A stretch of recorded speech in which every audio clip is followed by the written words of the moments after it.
Kami mempersembahkan renungan santapan rohani, terjemahan dari renungan Our Daily Bread.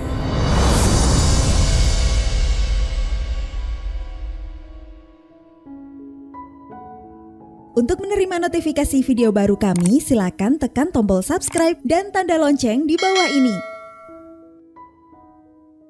Sahabat ODB, pembacaan Alkitab hari ini terambil dari 1 Yohanes pasal yang pertama ayat yang kelima sampai dengan pasal yang kedua ayat yang kedua.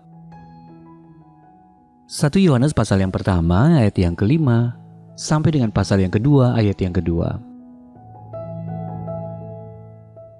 Allah adalah terang. Dan inilah berita yang telah kami dengar dari Dia dan yang kami sampaikan kepada kamu. Allah adalah terang, dan di dalam Dia sama sekali tidak ada kegelapan.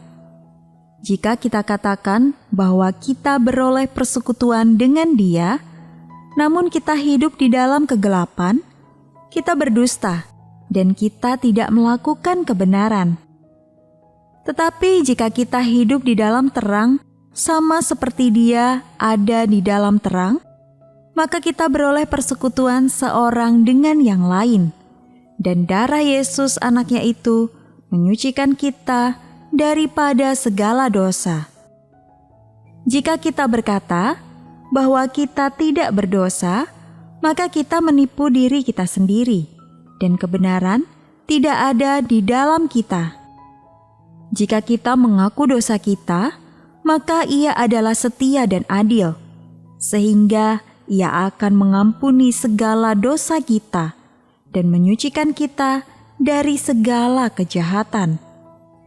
Jika kita berkata bahwa kita tidak ada berbuat dosa, maka kita membuat Dia menjadi pendusta, dan firman-Nya tidak ada di dalam kita.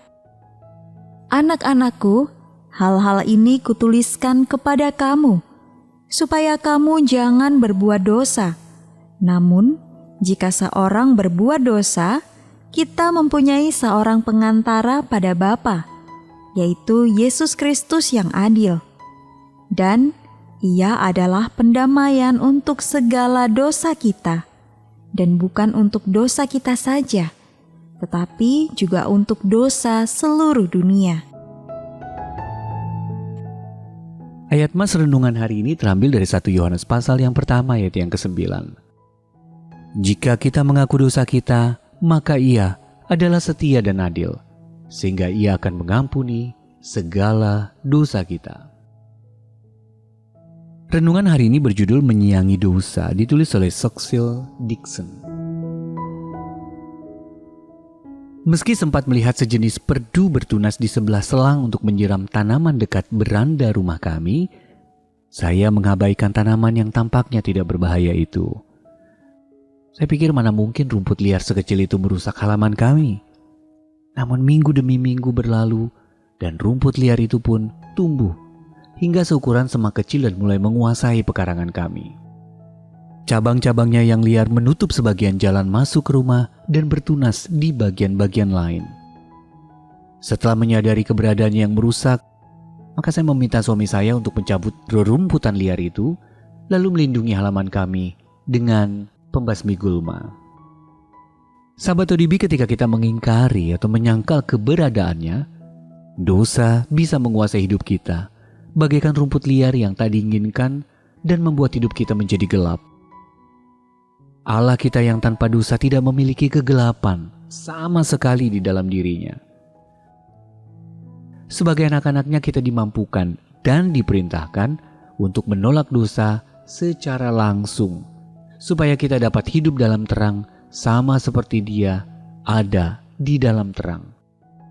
Melalui pengakuan dan pertobatan kita mengalami pengampunan dan pembebasan dari dosa.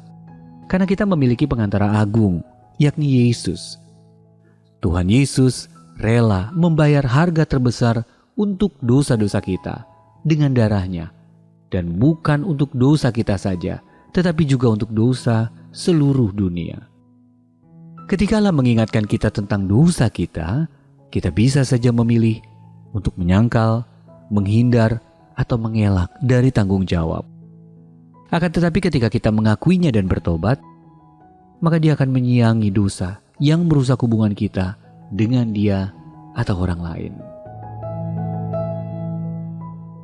Sahabat ODB, bagaimana pemahaman Anda bahwa dosa adalah pelanggaran terhadap Allah mempengaruhi pandangan Anda tentang pertobatan? Lalu dosa apa saja yang telah berakar dalam hidup Anda dan sangat perlu disiangi oleh Allah? Mari kita berdoa. Ya Bapa pengasih-Ku, mohon cabutlah akar dosa dari hidupku, agar aku dapat bertumbuh makin dekat kepadamu dan sesama. Amin.